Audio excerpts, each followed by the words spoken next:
What I'd like for you to do right now, I want you to think about your dream, because I'm in a room full of dreamers. Think about your dream right now. I want you to think about it and envision it. Now, ladies and gentlemen, let me share something with you. I do not believe that any of us have dreams that were not given to us for the purpose of accomplishing those particular dreams. And I want to share something with you that has changed my life. I started out, as was indicated by Jack, it's very humble beginnings. I don't know what that dream is that you have. I don't care how far-fetched it might appear to be. I don't care how disappointing it might have been as you've been working toward that dream. But here's what I know, that dream that you're holding in your mind, that it's possible. Let's say that together, please. Say, it's possible. See, sometimes we can't say, I can do that. But what we can say, that it's possible that I can have my dream as we run toward it, as we work on it day in and day out. No one, ladies and gentlemen, could have convinced me when I started out just over 6 years ago, working on my dream. And I want you to think about whatever your dream is, because I was willing to take a chance. And most people won't do that. Most of the people that you talk to try and bring them into the business, these are not risk takers. Most people have done all that they're ever going to do. They raise a family, they earn a living, and then they die. But people who are running toward their dreams, life has a special kind of meaning. And here's what I will share with you, that in the process of working on your dreams, you are going to incur a lot of disappointment, a lot of failure, a lot of pain, a lot of setbacks, a lot of defeats. But in the process of doing that, you will discover some things about yourself that you don't know right now. What you will realize is that you have greatness within you. What you'll realize is that you're more powerful than you can ever begin to imagine.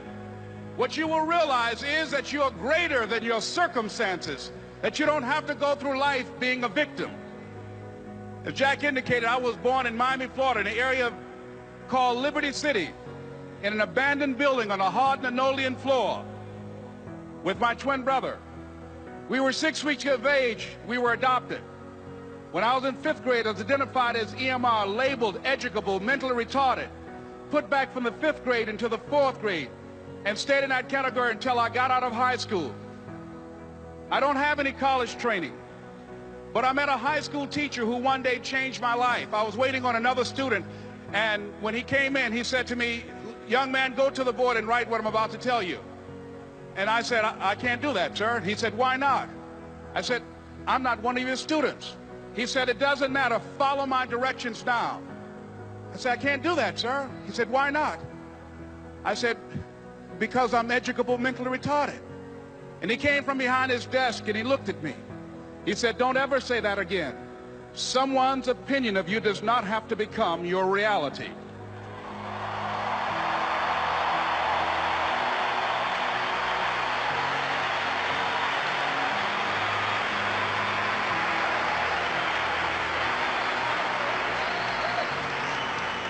And that man, Mr. Leroy Washington, did something for me. He started planting seeds in my mind that enabled me to begin to dream, as Dexter has been doing for you. And ladies and gentlemen, I started working on my dream. And most people don't work on their dreams. Why? For many years I didn't. One is because of fear. The fear of failure. What if things don't work out? And the fear of success. What if they do and I can't handle it? The other thing is that most people, ladies and gentlemen, they get comfortable. They stop growing, they stop working on themselves, they stop stretching, they stop pushing themselves, and they end up becoming very cynical about life, and they throw in the towel on themselves and on their families and on their dreams. And the other thing is that most people don't feel worthy. What I'm doing now, I could have been doing years ago. But because I did not have a college education, because I didn't believe in myself, because I allowed other people's opinion of me to control my destiny, I didn't act on my ideas. So I applaud you for your dreaming, for your running toward your dream. I applaud you for believing in yourself, because that's what life is about, stretching and challenging, looking for ways that you can begin to improve yourself. And ladies and gentlemen, as a result of stretching out, of acting on my dream, and I don't know what that dream is for you, I can tell you that it's possible. No one could have convinced me that after just over 6 years, I will have my own book entitled Live Your Dreams. Just over 6 years, I will have 5 specials on public television. Just over 6 years, I've done motivational speaking for AT&T, Procter & Gamble, McDonald's Corporation, Xerox, IBM. Just over 6 years. I will now have my own talk show that will premiere on Monday, Labor Day. I'm saying to you, your dream is possible. Your dream is possible. But not only is it important that you believe and begin to know that it's possible for you to live your dream as you run toward it, but I've done something that I want to share with you called Choosing Your Future. In fact, I've developed a set of tapes talking about how to begin to create your own reality by choosing your future. And not only is it important for you to know it's possible for you to choose your future, but it's necessary that you work on yourself, that you develop yourself. It's necessary that you get the energy drainers out of your life, people who don't want anything. It's necessary to know that everybody won't see it, that everybody won't join you, that everybody won't have the vision. It's necessary to know that a lot of people like to complain, but they don't want to do anything about their situation, that you are an uncommon breed. You know, you have to know within yourself that I can do this. Even if no one else sees it for me, I must see it for myself. That's necessary. It's also, ladies and gentlemen, necessary that you be creative when you're working on your ideas, that you understand the importance of changing up, of readjusting your strategies. Many times we can have a great idea, but if you're not advancing it in the right way and things don't happen, you become discouraged and think the idea doesn't work. No, that's not true. It's necessary that we become creative. I remember when I was in New York walking down the street, and a guy approached me and said, "Hey, mister, can I shine your shoes?" And I said, "No, I'm in a hurry. I don't have time." I kept walking. Someone else said, "Hey, man, your shoes look clutty. May I shine your shoes?" I said, "No, I don't have time. I'm sorry, I'm busy." And I was walking fast, and many people solicited me for my business. And then finally, a young man stepped in front of me, and he said, "Excuse me." And he started counting, 97, 98, 99, 100. He said, "Sir?" I said, "Yes." He said, "Come here, please." I said, "What is it?" He said, "Today is my birthday. And every year, just to thank God for another year of life, the 100th person who passes my shoe shine stand, I offer them a free shoe shine. Would you give me the honors?" I said, "Why, sure." I got up on the shoe shine stand, George, and I sat there, and he shined my shoes diligently. And when I got down, I looked at them, they were sparkling. And I was walking away, and I said, "Thank you." And I stopped, I said, "Excuse me, but how much do you usually charge?" He said, "Only $2. I said, "I tell you what, today's your birthday. Here's $5, keep the change." He said, "Thank you." As I was walking away, looking in the opposite direction at other people coming, he started counting again. 97, 98, 99, 100.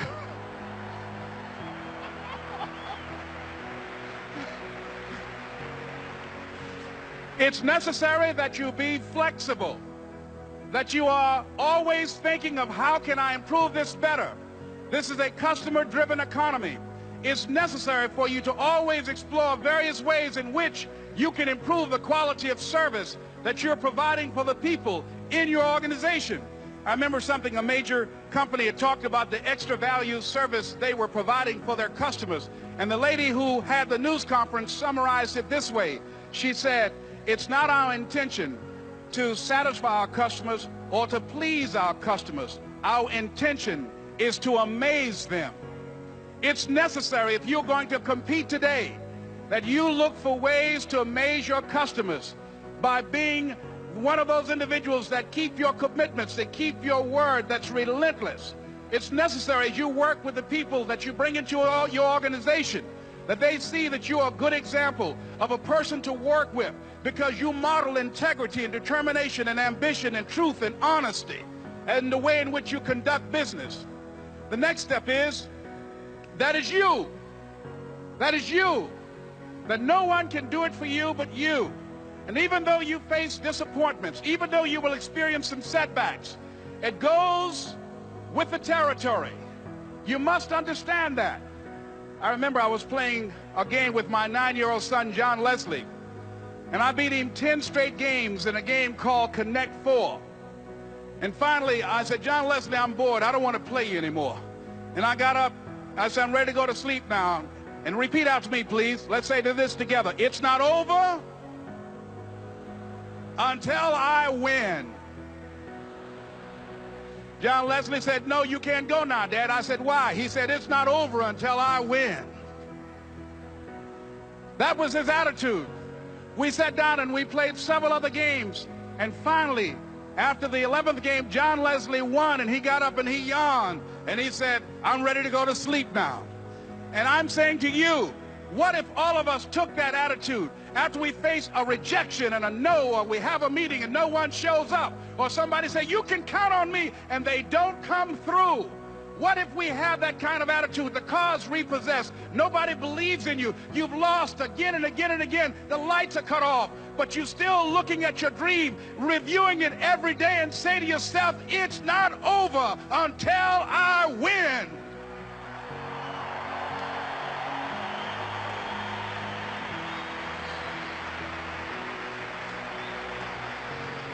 Life will yield to you. Now here's the next step. Repeat after me, please. It's possible. I can live my dream. It's necessary. I work on myself. Surround myself with winners. Become creative. It's me. I've got to make it happen. It's not over until I win. I'm going to talk about it's your time, and to use your time wisely. It's your time, and to use your time wisely. I have a quote that I want to speak from that it triggered some thinking, and it kept me up for quite a while. And if you're one of those individuals who believe in synchronicity, that there's a saying that when the student is ready, the teacher will appear. And one of the exciting things about what I do now, you learn, you earn, you pass it on, that I'm training other speakers. I've been speaking for a very long time, 52 years. And I love it. I still do. I love motivating people. I love encouraging people. I love making people laugh. I really do. I remember when I think I was in the 5th grade, and I was performing for the kids in the class that I was in, and the teacher said, you know, one day you could be a comedian. She came in, she didn't even punish me because she was outside the hall cracking up herself and got other teachers to come and watch me. I had a little routine. But laughter is important because the life things are tracking us. They're things that are stalking us. They're things that's trying to rob us of our happiness. And we're in a good place right now. Just think about this. The air, it breathes better. I mean, there's no drama. I'm not waking up in the morning and saying, did anything happen today? Listen, and we want to maximize this moment. It's your time. Maximize this moment. Take advantage of it. We just got through some stuff and we're still here, and you want to take advantage of it. See, here's the thing. We're here to take advantage of the time that we have been given. Herein, my Father, glorify that ye bear much fruit. This is a time that we want to be very productive and very fruitful, because this is a different landscape. This is a different environment. It's your time. This is my time. Let me include me in that as well. Yes, and so now nobody's going to bring anything to you, just put it in your lap and say, do something with it. No, commit thy work. See, you got to work for it. See, if you're not willing to work, nothing works. You could be given the best opportunity in the world and just have it laid out before you. And if you're not willing to work, nothing works. I remember I went to see a friend of mine, and he was living on Miami Beach. His brother picked me up for me to go see this brand new home that he had bought on Miami Beach. Now we're coming over from Liberty City. And so and both are like 4 or 5 years older than I was at the time, but I remember this ride across the Venetian Causeway. He had this big, beautiful home, and as he took us around this big, beautiful home that was just completed, his brother asked him, said, "Man," because they never spent much time with each other, he said, "How did you get something like this?" And the older brother said,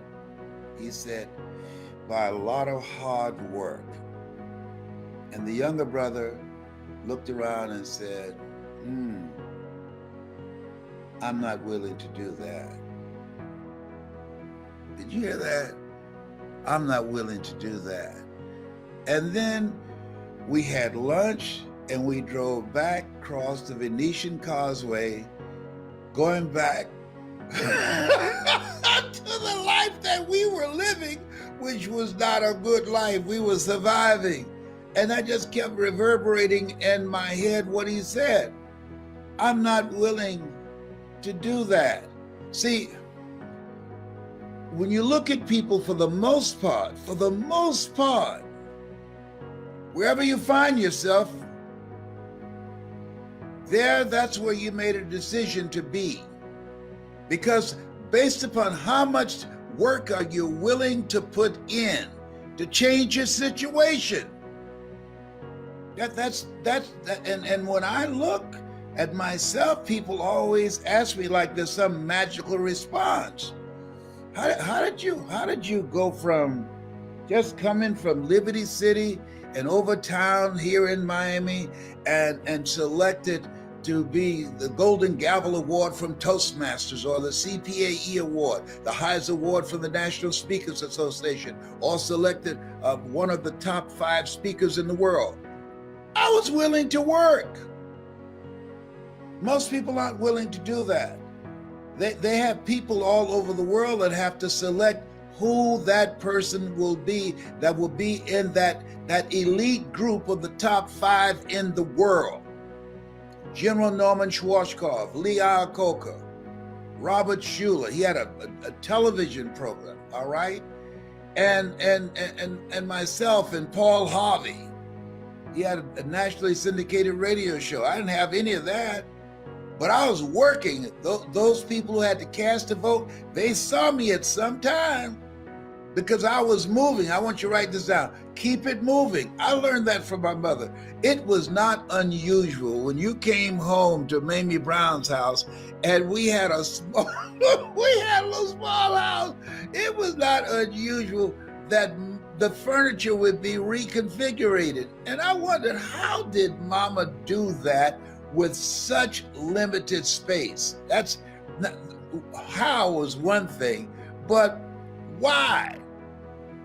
She was always changing things up. You see, one of the things that you don't want to do is become comfortable with where you are, when you know in your heart of hearts you can have more and you can do more, and there's a life for you beyond survival. See, what it takes to survive, what it takes to live are 2 different things. And I just felt, I don't know where that came from, that I can do more. Here's what I did know, that where I was, that didn't work for me. That did not work for me. And I'm astonished when I go back to Miami and I see some of the same people in the same place. I'm astonished. Yes, yes, yes. So you got to keep it moving. Mamie Brown was always keeping it moving. I got to tell you this. I was traveling and I was doing a tour for Sprint, I think it was. I came home and I came to the door, and to my right, there was a window. Did you hear me? There was a window. There was some demolition of some houses in that area, and my mother got somebody to go drag a window that had been taken out of a house and put it in our living room. So I asked, I said, Mama, what is it, Leslie? Why is this big window? Why is this window here? You say you're gonna buy me a home, right? Yes, ma'am.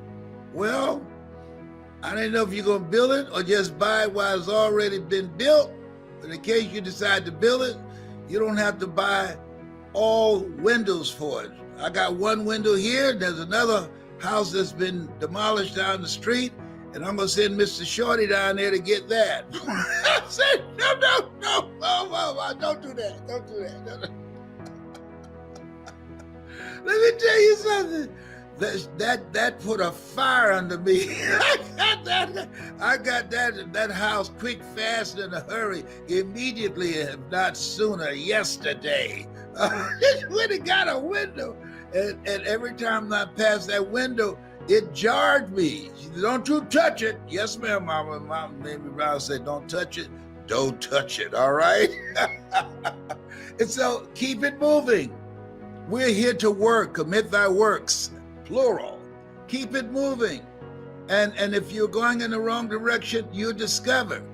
But keep it moving. This is no place to stand still. This is an incredible opening here. And all good times have an expiration date, just like the bad times. But keep it moving. And then when you are going through some stuff during the challenging times in your life, if you keep it moving, you'll get out faster. I'm telling you, if you keep it moving, you'll get blessings out of nowhere. Listen to me, out of nowhere. Activity, working, doing the best you can. It activates your angels to give you blessings that you did not even know. I got a phone call the other day, and it was a jaw dropper. I said, count me in. And it just came out of nowhere. But it was because of the work that I've been doing. This man said, I've been listening to you for a long time. I've been going through some stuff for years, and I heard you and you brought me out. And I want to do something special for you. I want to bless you. I'm saying to you, you have the opportunity to be a blessing to somebody. I'm thinking about the fact that each day that we wake up, as Orrin Hudson would say, it's the best day of your life. You get up with that kind of mindset. I'm encouraging you to do that. Today, when somebody asks you, hey, child, how you doing? It's the best day of my life. Is that right? What, you caught the lottery? No, it's the best day of my life. I'm telling you. Yes, it is. What makes it the best day of your life? The fact that I'm here. You don't believe it's the best day? Try missing one. Yes, see, you want to focus, have your mindset on your goal. I had my mindset, I was going to buy my mother a home. I had my mindset, I'm going to make it happen no matter what. I had my mindset looking for a way to generate the money to get to that next level, to get beyond where we were in Liberty City, and had a lot of struggles and stuff happening.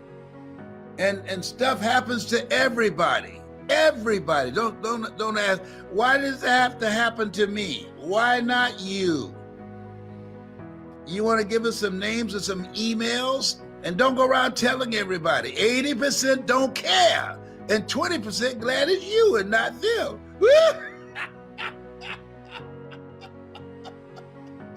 Yes. Oh, yes. Listen, you are God's favorite child. If not, you'll be taking a dirt nap. We are chosen to be here at this point in time. And this is our time. We just survived some incredible drama, and we're still standing. Therefore, take unto you the whole armor of God, that ye may be able to withstand in the evil day, that having done all to stand. So what does it take? What does that armor look like? Write this down. Initiative. Take the initiative to create something different for yourself and for your family and for your future and for your legacy. Take the initiative to create something that you don't have right now. Yeah, initiative. See, most people not talking about initiative. Here's something else that part of that armor is. Ambition. That just the unwillingness to settle. I'd like, there was Bill Withers, he had a song years ago, "Use me, baby." Use me up. You want life to use you up. Most people, they take their talents, their abilities, their art, and all of their stuff to the grave with them. You don't know what's stalking you. You don't know what life is going to throw at you. Some of that stuff is going to land. It's a part of the process. Life is difficult. I wish I could tell you that it's if you just tithe and go to church or the synagogue or wherever you go for your spiritual fulfillment, that nothing's going to happen to you. Well, stuff's going to happen. But I can say this to you: if you're anchored properly, it will not prosper against you. All right, you will be able to brush it out of the way and keep moving. So taking the initiative to create something else, using your mind, being actively engaged in life. Here's something else. As you look at yourself, look at your goals. Keep moving and keep learning. Keep moving and keep learning. This is a brand new place. This is a brand new landscape. It's a brand new world. And in a brand new world, you need some brand new tools to navigate it. The tools that we use in the 2020 era, that won't cut it. The tools that we used before the coronavirus, that won't cut it. And now they got a mutation that says it spreads easier and is more lethal. Wait a minute. Now we got to be mindful. Not frightened, but mindful. And say, how is it I need to conduct myself so that I don't make some irresponsible decisions that can take me out? I got to be mindful of the air that I breathe. And so you say, oh, that's just too bothersome. Oh, okay, good. Can I get some life insurance on you? Let me tell you, you got to deal with what is. I'm tired of this corona thing. Did you hear me? I'm tired. I'm sick. No. I'm not going to say I'm sick and tired. I'm tired of it. It's gotten on my last nerve. All right? But I can deal with it. I'm not willing to be so tired and irritated that I won't wear a mask. Oh, 2 masks. He's saying it's better to wear 2 masks now? No, I'm not doing that. No. Oh, is that right? Well, can I just please, when you go, you don't want everybody to be crying. Make my day. Can I get a policy on you? Just sign right here. Because I'm going to do it. I got my little Mickey Mouse mask. And I got another one with Minnie Mouse. Tyrone! If they say you need to wear 12 masks so that you don't end up on a ventilator in a hospital, you got to wear 12 masks. So as we are trying to decide who's going to get medical care, eeny, meeny, miny, mo. No. Homie ain't doing that. No. I'm wearing, they said 2 masks. I'm wearing 3, and I got a shield. You know, I want when if Corona knocks on my back door and I open the door and I got on 3 masks and a face shield, he say, "Oh, there he goes. There he goes. Always overdoing it. We can't get to him. Let's go someplace else." That's what I'm talking about. I want to live because I'm having a good time. I'm having a good time, and I don't want to be no ventilator. I don't want to be closed up anywhere. No. And all I can see are their eyes, and no, that does not sound like a good time for me. No. So this is why I enjoy making money from home. The people are sleeping on this. Don't sleep this. When you can make money from home, people say, "How can you laugh so much? I wish you could see my phone." When you can make money from home, virtually speak, and don't have to get on a plane and looking at the person next to you, and when lunchtime comes, they got to take their mask off to eat. And you looking at her and turn your head the other way. Don't look this way as you are chewing. Somebody say, "What is he talking about?" Yes.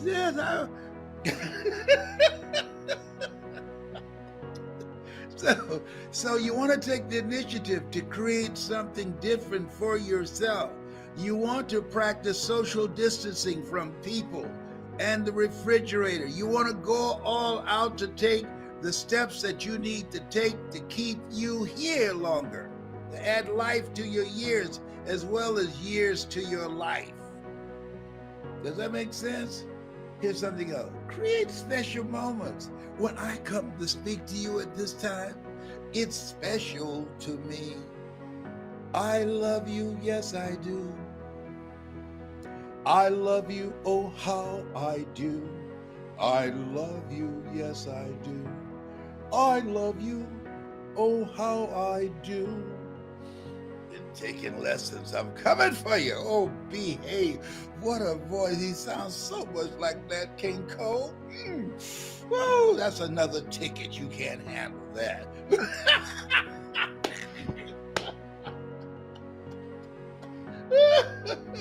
Oh, look here. I'm gonna tell you something. You can't make this stuff up. I'm gonna give you. I'm gonna tell you something. I don't do this often. When Gladys and I were married, I decided that I wanted to sing. So she took me to a friend of hers that I would take some singing lessons for her. And she was taking me through some, I guess, vocal exercises. A husband came in the back door, and he spoke to us, was polite, and went in the kitchen. And he's very quiet in there. And all of a sudden we heard something, boom, boom. And we ran in the kitchen, he had hit the floor.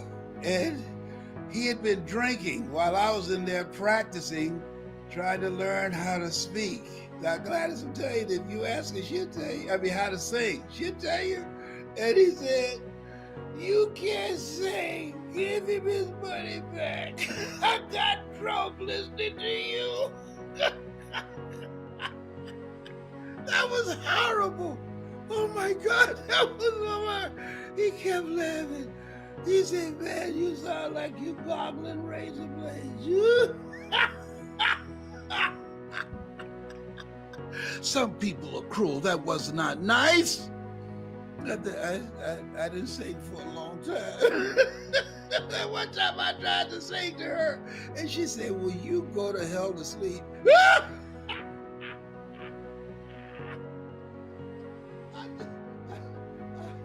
thought she would say, "Well, there's a voice in there somewhere." No, she wouldn't lie. You can see I'm fired up today. Listen, you have something special. You have greatness in you. This is your time. Use this time to learn a new way of earning money. The major corporations are doing it. They have their people working from home, the majority working from home. So you want to jump on the bandwagon. People say, opportunity knocks on every door. No, opportunity stands by silently, waiting for you to recognize it. This has been Mrs. Mamie Brown's baby boy. You have something special. You're God's miracle child.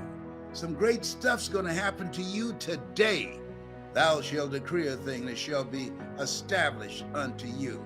You are a masterpiece because you're a piece of the master.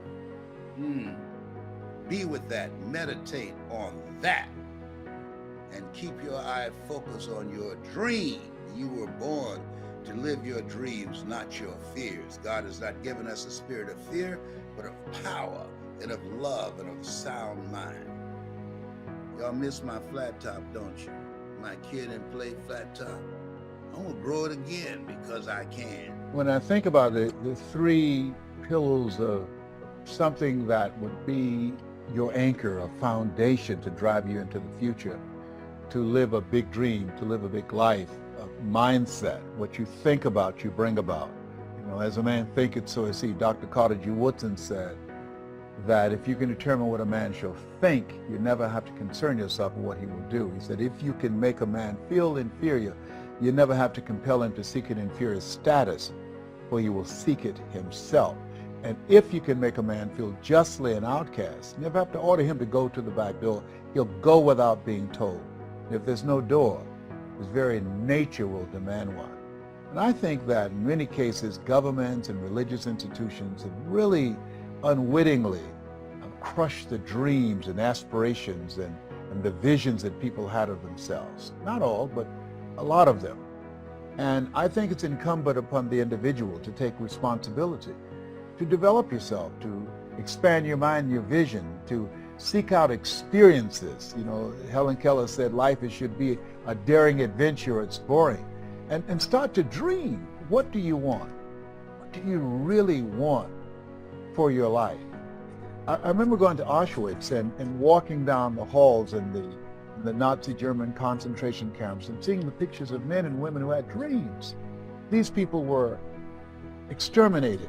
One of the things that I heard in my mind when I reflected on a book written by Viktor Frankl, who was there, he said, if you know the why for living, you can endure almost any how. And he talked about the people who were able to survive the inexpressible cruelties of Nazism.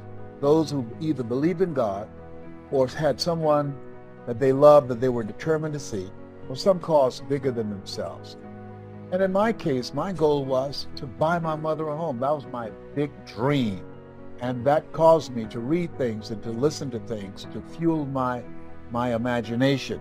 And then to develop my skills to becoming a voice of influence. The other thing that's important is creating a community of collaborative, achievement-driven, supportive relationships. And it started with a man, Mr. Washington, who said, a high school teacher, someone's opinion of you does not have to become your reality. It could start with one person, and then it goes from there. I started associating with people who were doing what I wanted to do. I joined a multi-level marketing group called Best Line Products. When I heard the voice of a guy that when he spoke, it seemed like he was talking to me. I was in a hotel at a convention and Bill Bailey spoke and he was selling this dream. I didn't even know the products, but I wanted to be a part of it. And what I found, and one of the great things about multi-level marketing, is that it puts you in a community of other like-minded people. I think that's the value and the power of associations of different kinds. Associating with people who share your values, associating with people, like-minded people who have dreams, who have goals that they're working on, and being in that community. Studies indicate that one goose can fly 40% further in formation with other geese than can ever fly by itself. In fact, I'm thinking about a scientific study where they exposed some rats to electronic shock, and after they increased it, it killed them instantly. But then they put these rats in groupings with other sharks, with other rats. And then what happened was that they continued to increase shocks of these rats, and they increased it over 10 times more. And it took far more to kill them than when it took with just one. And so there's something about being in a community of people who share your dream, who hold you accountable, who challenge you, who call you out, who can see what you can't see that you have within you, and inspire you to step up. Ebony Magazine, the late John H. Johnson, who started that with a $500 loan from his mother. And he said something in his book called Making It Against All Odds. There's no defense against an excellence that meets a pressing public need. And I suggest to you, one, work on yourself. To me, I think there are three pillars of what's required in order to carve out your place in this global economy. There are many steps, but there are three that I think that's indispensable. One is working on your mind. Be ye not conformed to this world, be transformed by the renewing of your mind. The second is having a mindset and willing to discipline yourself, to make the sacrifice, to engage in ongoing self-study for self-growth and development, developing your communication skills. I can hear Mr. Washington now say, Mr. Brown, develop your communication skills, because once you open your mouth, you tell the world who you are. Nelson Mandela said, if you speak from your mind, you speak in a language that a man can understand. But when you speak from your heart, you speak in his language. And so my goal in teaching people how to create mass appeal, how to change lives, that you have to change yourself. It starts with you. And then you begin to see from your experience how you can begin to impact and influence others and be a voice of change. And that ability really will allow you to carve out a place for yourself in the marketplace. And the methods and the techniques, the simplicity of how you language what you say. Einstein said that genius is the capacity to take the complicated and make it simple. And so when you are creating change and mass appeal, keeping it simple, but being the message that you bring, and loving it, and standing in your power, and realize that you're here for a reason. I believe to make a difference. I believe to do a great work. I believe to live a life, as Jim Rohn said, when you live your life, he said, your life can be either an example or it's a warning of what not to do, or an example of what to do and what's possible. 85% of them reach their goals because of their attitude, 15% because of their aptitude. Now, to me, that was big, because I was in special education. I was labeled educable mentally retarded. So I said, whoa, that means I don't have to be the smartest guy in the room. That if I have a winner's attitude, that I've got a shot, that I could make it, that I don't have to live a life of being average. I wanted to live a life of meaning, of purpose. Being adopted, I wanted to do something for my mother. And so by listening to motivational messages and reading on a regular basis, it really taught me the value of using your time to work on yourself, to develop yourself, to really restructure your belief system for what was possible for you. It really expanded my vision of myself. And so to me, that's what it means about mass appeal, because I was working on myself. Then I started sharing it with others, and I noticed the difference in them. And I shared with them the things that I was doing because they saw the difference in me. And it's been said that a career is something you love so much you do it for nothing, but you do it so well that people will pay you to do it. So as I talked with and shared with my friends what I was doing and what was possible for them, I eventually evolved into this life of where I am. And as a result, I carved out a market for myself. And because this is my passion, this is what I've spent the majority of my life doing, I've developed a level of expertise, a level of strength and power and reputation in this area. that created a demand for myself. To me, one of the most important things and the first step in changing lives is to have a program for yourself.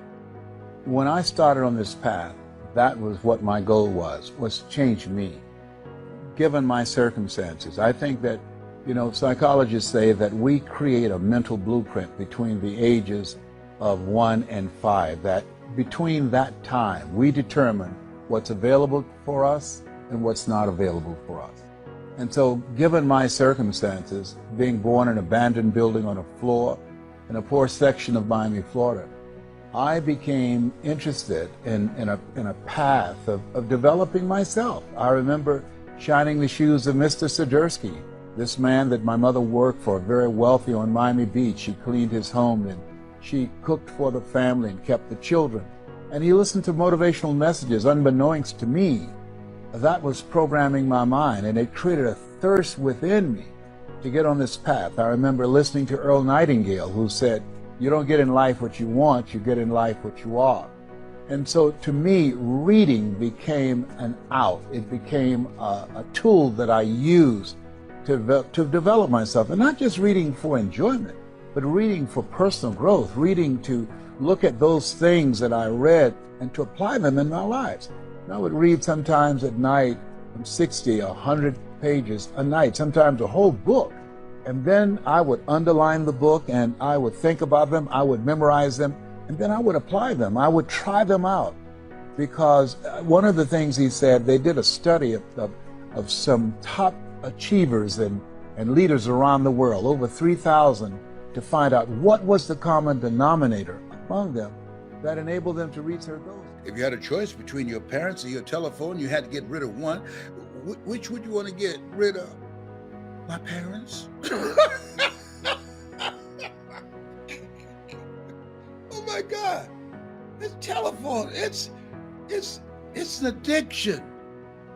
I have a friend, and Mike Sims, he stopped looking at television for a year, and he became a millionaire.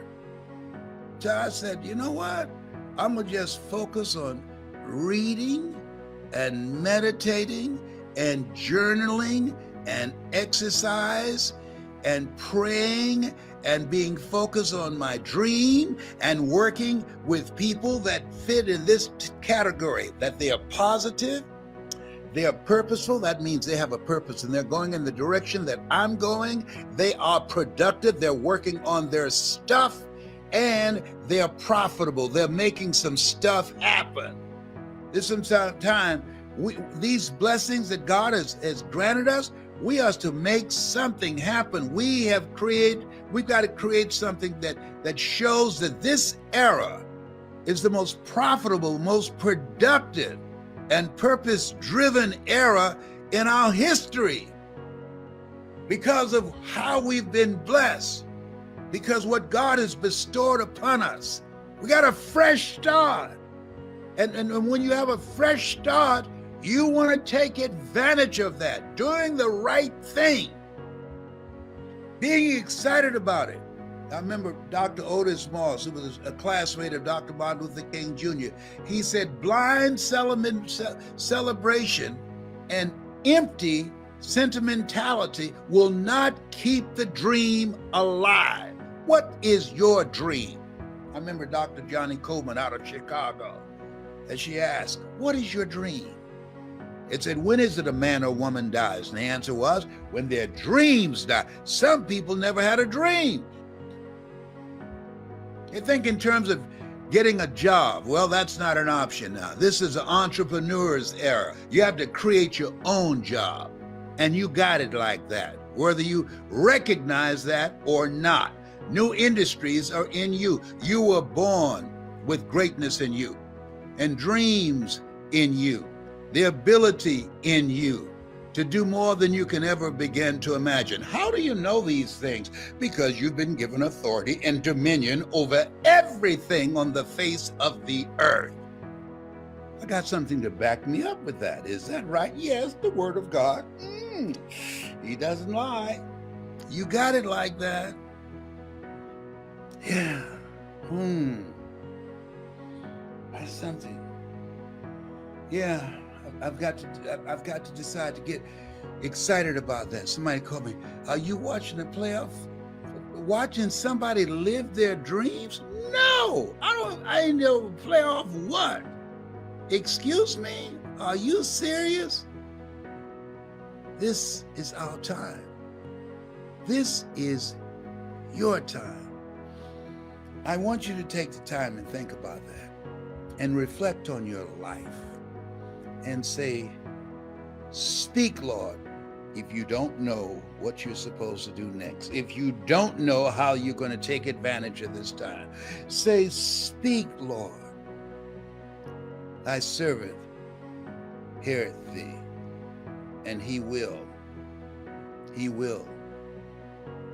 He will. Just get still.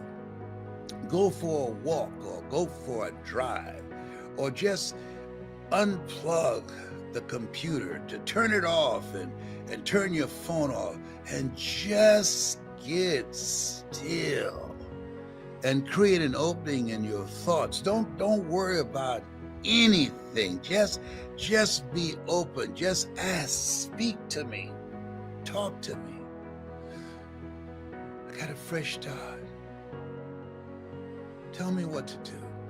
Lead me. Listen to your heart. Lead me. Where your heart is, there your treasure is also. You are blessed. Thank you, Lord. Lead me. You said you'll never leave me nor forsake me. I need you now. Lead me. Tell me what to do. If I knew what to do, I would not be in this place. Help me interrupt my thinking, hack my brain, and allow me to hear your untarnished and unpolluted guidance. Please, Lord. Please, Lord. Thank you, Father, for this time. We have a fresh start. Your people need to be reminded, including me. I'm in that number. I got up this morning saying, what will I say? I'm speaking to myself. I'm not pointing fingers at anyone, and I'm sharing the conversation that you have put in me. We have a fresh start, a new beginning. There are people who have read history. We have a chance to write history. You have positioned us to do that. Oh, yes, you have. Yes. Thank you for this fresh start. Thank you for the courage to answer the call, the courage to be mindful that you're ordering our steps, the courage to call forth those things that be not as though they were, the courage to stand, the courage to have the faith to know all is well. We give thanks. We give thanks. And so it is.